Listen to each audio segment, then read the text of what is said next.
नमस्कार, मेरा नाम आदित्य पांडे है और आप यूपी फर्स्ट देख रहे हैं। हम मौजूद हैं इस समय लखनऊ के इको गार्डन में, जहां पे पावर कॉर्पोरेशन लिमिटेड की तरफ से विशाल धरना प्रदर्शन जारी है। इन लोगों का कहना है कि 603 टेक्नीशियन ग्रेड 2 को जो नौकरी दी गई थी उसको गलत तरीके से अब इन लोगों को निकाल दिया गया है। पूरा मामला क्या है, हम इन्हीं लोगों से जानने की कोशिश करेंगे। जी, पूरा मामला क्या है बताइएगा जरा। जी सर, 2014 में विज्ञापन निकला था हमारी भर्ती के लिए 2211 पदों के लिए। उसमें जो है हमारे रिटन एग्ज़ाम हो जाता है, इंटरव्यू हो जाता है। उसमें तुम्हारा 2015 के जनवरी में हमारा इंटरव्यू हो जाता है। अगस्त 2015 में हमें ज्वाइनिंग दे दी जाती है।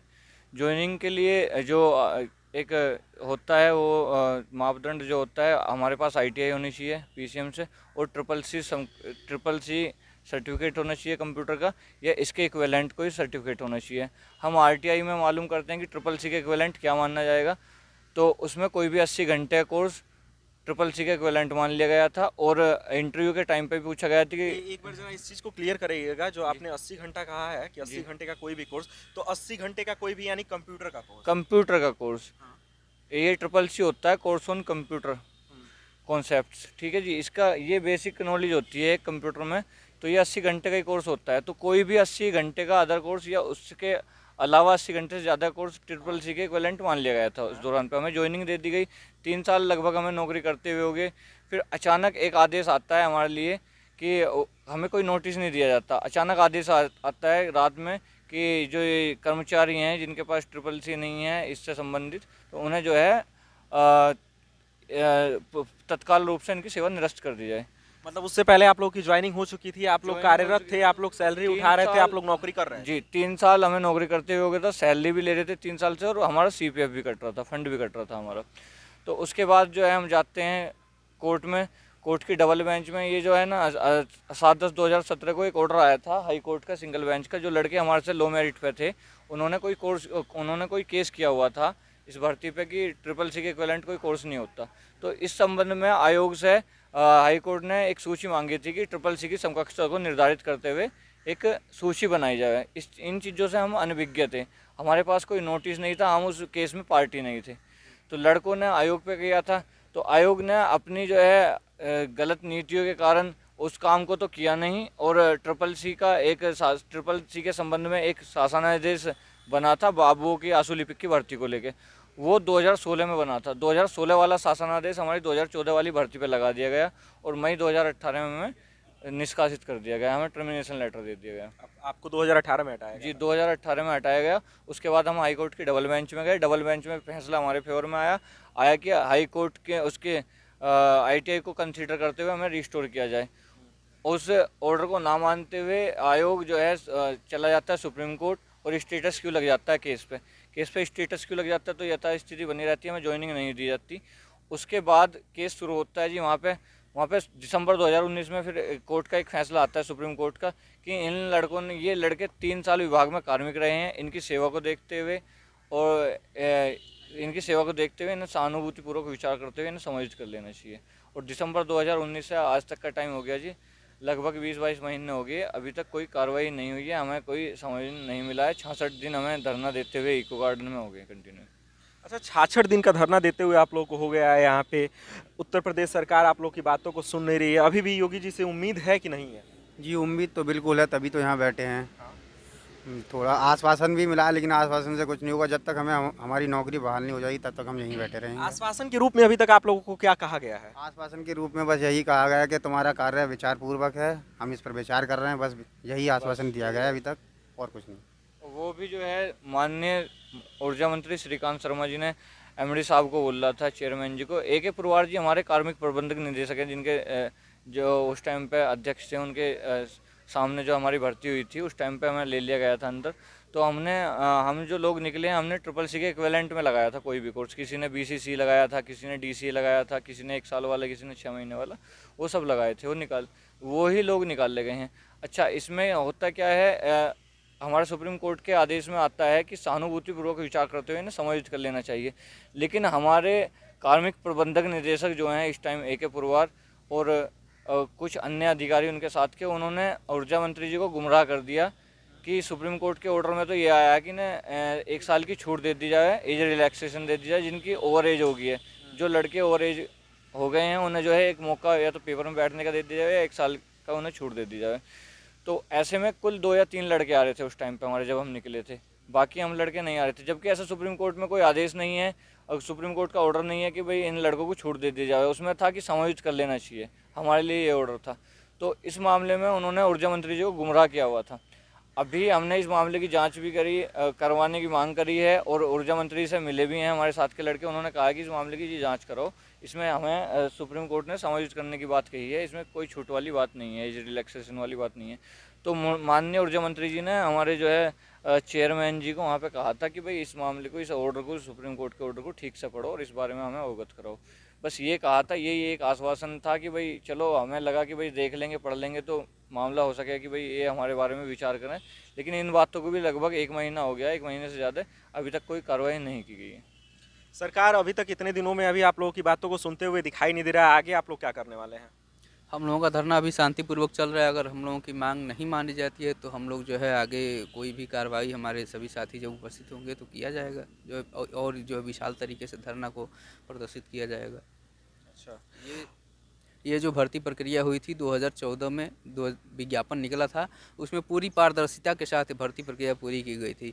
हम तो जो है कि आरटीआई से जो है मांगा गया कि CCC के समकक्ष कौन कौन से कंप्यूटर कोर्स मान्य किए गए हैं, तो इसमें जवाब में मिला कि 3 महीने और 80 घंटे के सभी कोर्स जो है मान्य किए गए हैं। हम जब डॉक्यूमेंट्स वेरिफिकेशन कराने गए थे उस समय हमने पूछा कि सर हमारी समकक्षता को लेके कोई दिक्कत तो नहीं होगी, तो उन्होंने कहा तुम्हारे जो है ऑलरेडी CCC है। हमने जो इंटरव्यू में अपना CCC जमा कर दिया, उसके बाद भी जो है हमको जो है टर्मिनेट कर दिया गया। अच्छा, आपके पास CCC का है क्या डिग्री? जी, हमने इंटरव्यू में अपना डॉक्यूमेंट जमा कर दिया था CCC का, इसके बाद भी हमको जो है जमा कर दिया गया। इसके बाद उसमें ये कहा गया था, जब आपने लास्ट फॉर्म भरा था तो फॉर्म के टाइम पे आपके पास CCC होना चाहिए था। इंटरव्यू से पहला बेशक हो, वो अमान्य कर दिया। अधिकतर लड़कों के पास में इंटरव्यू तक टाइम के हैं और ज्वाइनिंग से पहले हैं। कुछ लोगों के पास में, अधिकतर लोगों के पास में ज्वाइनिंग से पहले हैं, कुछ लोगों के पास इंटरव्यू से पहले भी हैं। जैसे मान लिया हम कोर्स कर रहे थे, हमने जनवरी में इंटरव्यू हुआ था, जनवरी में हमारा जो है कोर्स कंप्लीट हुआ था, उधर हम एग्ज़ाम दे चुके थे, रिजल्ट बाद में आया हमारा, तो डिप्लोमा डिग्री हमारे पास बाद में आई। तो इन्होंने कहा कि जब जिस टाइम पे फॉर्म भरे गए थे उस टाइम पे फॉर्म के लास्ट डेट तक, जब फॉर्म जिस दिन लास्ट डेट थी फॉर्म भरने की, उस टाइम तक का अगर CCC होगा तो हम मान लेंगे। अब ये कह दिया गया था हमें बाद में लास्ट में। अच्छा, अभी क्या कहा जा रहा है आप लोग को? अगर इस समय ज्वाइनिंग अगर आप लोग को करना हो तो क्या ऐसा कुछ कहा गया है कि अगर आप लोग के पास CCC की डिग्री हो या फिर कुछ भी? ऐसा कुछ नहीं कहा गया, ना ही तो ये कहा गया कि जिनके पास CCC है उन्हें ले लें, ये CCC करने का मौका दे दिया जाए। जबकि अगर ऐसी बात थी तो या तो CCC करने का मौका देते, या जिनके पास CCC था उन्हें रख लेते। जब इन्होंने जनवरी में इंटरव्यू लिया हमारा और अगस्त में ज्वाइनिंग दी, तो इन्होंने डॉक्यूमेंट सारे चेक करे थे, सब कुछ दिक्कत, जो कुछ दिक्कत होनी थी तभी होनी चाहिए थी। 3 साल की नौकरी के बाद अचानक निकाल दें, ऐसा तो कहीं है नहीं। और हमारी जगह जो लड़के लिए थे, वो पता नहीं कौन सा नियम बना के लो मेरिट का, कहीं आपने सुना कि लो मेरिट करके कुछ लड़के अलग से ले लिए हों?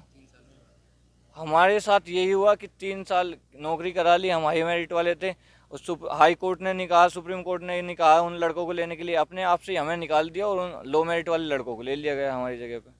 आज वो नौकरी कर रहे हैं विभाग में। अच्छा, उत्तर प्रदेश में अगले साल चुनाव होने वाले हैं। चुनाव को देखते हुए आप लोग की बातों को सुना भी नहीं जा रहा, फिर आप लोग आगे क्या करेंगे? हम लोगों का धरना तो अभी चल ही रहा है, लेकिन चुनाव में इसका तो असर पड़ेगा। हम तो सरकार से यही मांग करते हैं कि जितने भी जो है ऐसे मैटर हैं, अगर सुप्रीम कोर्ट का या फिर किसी भी कोर्ट का ऐसा आर्डर है तो उसके अनुपालन में अगर समायोजन की जो है बात कही गई है तो उनको समायोजित कर लेना चाहिए।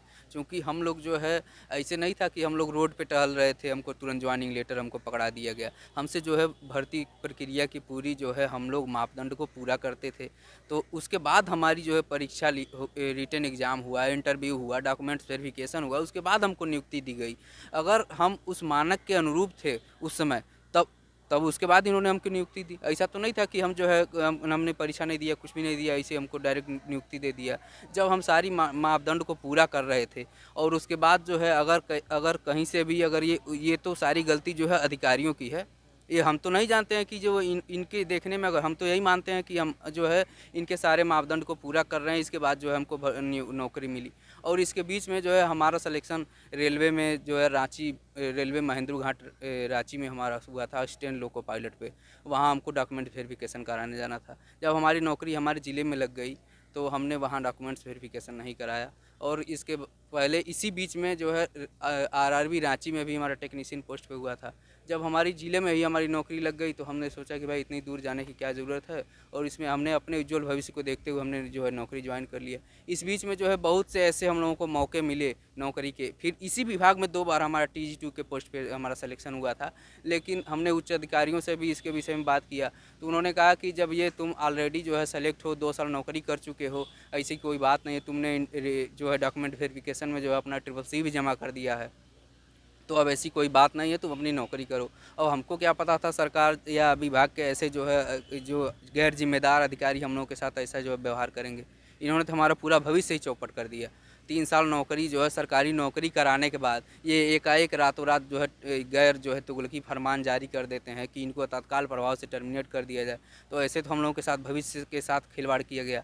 हम लोग आखिर अब हम लोग कहाँ जाएंगे? अब हम लोग जो है पढ़ाई जो है छूटे हुए 3 साल हो गया। 3 साल तो हम लोग विभाग में थे, तो हम लोग विभाग की सेवा किया। फिर उसके बाद जो है कि किसी की भी नौकरी लगती है तो उसके बाद जो है परिवार की जिम्मेदारियां भी आ जाती हैं। वो आदमी दिन भर ड्यूटी करता है, उसके बाद अपनी जो है परिवार में समय देता है, तो पढ़ाई छूट जाती है। इसके बाद ये लोग जो है ऐसे हम लोगों के साथ ऐसी जो है तुगलकी फरमान जारी करके रातों रात हम लोगों को टर्मिनेट कर दिया। जबकि हाई कोर्ट ने, सुप्रीम कोर्ट ने कहीं भी हमको गलत नहीं ठहराया है और हमारी कहीं कोई गलती नहीं है, न तो हमको कहीं किसी ने निकालने के लिए कहा है। उन्होंने केवल जो है कि सेलेक्टेड लिस्ट को जो है कि कहा कि जो है आप जो है CCC की समकक्षता को निर्धारित करते हुए और जो है कि लिस्ट को रिवाइज कीजिए। तो इन्होंने हमारी जो है समकक्षता तो ऑलरेडी इन्होंने डिसाइड कर लिया था, लेकिन जो 2016 की वैकेंसी जो थी असिस्टेंट कार्यालय सहायक और आशुलिपि की, उस भर्ती का ज्ञापन हमारी भर्ती पे जो है शासनादेश हमारी भर्ती पे जो है थोपते हुए हमको बाहर कर दिया। ऐसा विभाग जो है आज तक हमने कहीं नहीं देखा। बहुत से ऐसे विभागों में होता है कि अगर किसी विभाग में कोई फार्म अगर अप्लाई करता है तो उसके मानक के अनुरूप अगर फार्म नहीं है या फ़ोटो का बैकग्राउंड नहीं है तो उस फार्म को जो है रिजेक्ट कर दिया जाता है। लेकिन हमारी जो है सारे डॉक्यूमेंट्स सही थे, सब कुछ सही होते हुए हमको नौकरी दी गई। और इस तरह से इन लोगों ने, गैर जिम्मेदार अधिकारियों की ये सारी गलती है और वो इस समय जो है अपने अपने जो है पदों पर आसीन है और हम लोग जो है यहाँ रोड पर धक्के खा रहे हैं हम लोग। अच्छा, आपने कहा कि 3 साल का वक्त गुजर गया, आप लोगों को नौकरी से निष्कासित हुए। 3 सालों से घर का खर्चा कैसे चल रहा है? घर का खर्चा तो वैसे ही है, हम लोग जो है किसी तरह से कोई काम अगर मिलता है तो करते हैं, नहीं तो वही जो है एकदम कंगाली में चल रहा है बस। कुछ काम का अगर मैं बात कहूँ कि कुछ काम मतलब क्या? कुछ काम क्या, वैसे मान लीजिए अपना हमारा तो मान लीजिए हम किसान परिवार से हैं, अपने खेती गृहस्थी का काम करते हैं बस, और कुछ नहीं है। खेती गृहस्थी से इस समय काम चल जा रहा है? काम क्या, इस समय आप देख ही रहे हैं कि हर आदमी जो है जो अच्छी खासी नौकरी करता है वो सब लोग जो है परेशान है। तो हम लोगों की तो हालत आपको जो पता ही चल जाएगी कैसी है। केवल बस खा रहे हैं, जी रहे हैं किसी तरह से, और कुछ नहीं कह सकते हैं इसके आगे। अच्छा, 3 साल का वक्त गुजर गया है, आप लोगों को भी काम छोड़े हुए, आप लोगों को मतलब काम से निष्कासित किया गया था, छोड़े हुए नहीं। घर का खर्च कैसे चल रहा है? सबसे बड़ी बात तो ये है। घर का खर्च क्या है, जो हमारे बच्चे हैं अब हम उनकी फ़ीस तक का भी इंतजाम नहीं कर पा रहे हैं। ज़्यादातर बच्चे, हम लोग, माली हालत हमारी बिगड़ चुकी है। हम लोगों ने जॉब के हिसाब से लोन ले लिया था मकान बनाने के लिए हमारा मकान अधूरा पड़ा हुआ है और लगातार हमें जो दबाव डाल रही है बैंकें कि आपने लोन लिया है। हमने तो लोन सर्विस पर लिया था ना, अब सर्विस है ही नहीं तो हम लोन को कहाँ से दें? ये दिक्कतें, हम मुफलिसी की ज़िंदगी जी रहे हैं। और ऊपर से मेन बात ये है कि यहाँ पे मैच ख़त्म होने के बाद उसके नियम बनाए गए। 2015 में नियुक्ति हो चुकी है, आप अब 2016 में दूसरी पोस्ट का रूल बना रहे हैं 2016 में, और 2018 में चिपका रहे हैं। ये कहाँ के बैक से कौन सा कानून लागू किया जाता है? यानी जो 2014 में आपने निकाल दिया, 2015 में भर्ती कर लिया, अब आप कह रहे हैं कि आप इस लायक नहीं है, हम दोबारा नियम बनाएंगे। यानी खेल ख़त्म हो चुका है। हम लोग भर्ती 3 साल नौकरी कर चुके हैं, अब 3 साल कंप्यूटर चलाने के बाद भी विभाग का ये कहना है कि तुम 80 घंटे कंप्यूटर चलाने के लायक के कोर्स के लायक नहीं हुए हो अभी। अब बताइए। और सुनिए, ये जितने भी लोग हैं जिनको CCC के नाम पे हटाया गया है, यानी आप अपने ऑर्डर को तो 2016 तक मान रहे हैं कि हम 2016 के ऑर्डर तक मानेंगे। इन लड़कों पर जितने भी हैं 2016 तक सब पे CCC है। यानी आप अपना 2016 का ऑर्डर लगा रहे हैं हम पे, और हमारी 2016 की CCC के सर्टिफिकेट को नहीं मानने। ये डबल मानक कैसे चलेगा? या तो आप ये कहिए कि आप 2014 में तो ऑर्डर बैक तो लग नहीं सकता, नियम विरुद्ध है ये। एक तो नियम विरुद्ध काम किया है। 2014 की भर्ती में 2016 का शासन है, वो भी उसके लिए टेक्नीशियन के पे लगा दिया है बाबू का। अब आप बाबू की क्वालिफिकेशन जो होती है वो होती है ग्रेजुएशन होती है, और हमारी जो क्वालिफिकेशन होती है हाई स्कूल, ITI और ITI होती है। अब बताइए, अगर मैं हाई स्कूल ITI हूँ, विभाग मुझे बाबू बना सकता है? नहीं बना सकता। यानी जब बाबू बना नहीं सकते तो तुम उसकी क्वालिफिकेशन मुझ पर थोप क्यों रहे हो? ये है का रीज़न। यानी पहले एक गलती हो तो उसे देखा है। पहली गलती कि हमने जब फार्म किया, अगर हम मानक पूरे नहीं कर रहे थे, हमारे फॉर्म को रिजेक्ट करना था। चलो रिजेक्ट नहीं किया, हमने रिटर्न दिया। चलो ये रिटर्न देने के बाद हम इंटरव्यू देने गए। इंटरव्यू में आपने सेलेक्ट किए, चलो इंटरव्यू तक ठीक था। आप वहाँ हमारे कागज़ चेक हुए, कागज़ चेक होने पे कह सकते हैं आपके कागज़ पूरे नहीं हैं, आपको नौकरी नहीं देंगे। फिर 3 साल तक हमसे सर्विस कराई। अब ये बताइए, 3 साल सर्विस करने के बाद आप रातों रात के 12 बजे लिस्ट निकाल कर कहते हैं कि आप स्टैंडर्ड को पूरा नहीं कर रहे, तो ये कहाँ का न्याय है? यानी एक तो बैक में ऑर्डर लग रहा है, ऊपर के कहीं पर भी अभी तक ये प्रूफ नहीं हो पाया कि हमारे जो समकक्ष के डॉक्यूमेंट है हाई कोर्ट से लेकर सुप्रीम कोर्ट तक कि हमारे फर्जी हैं।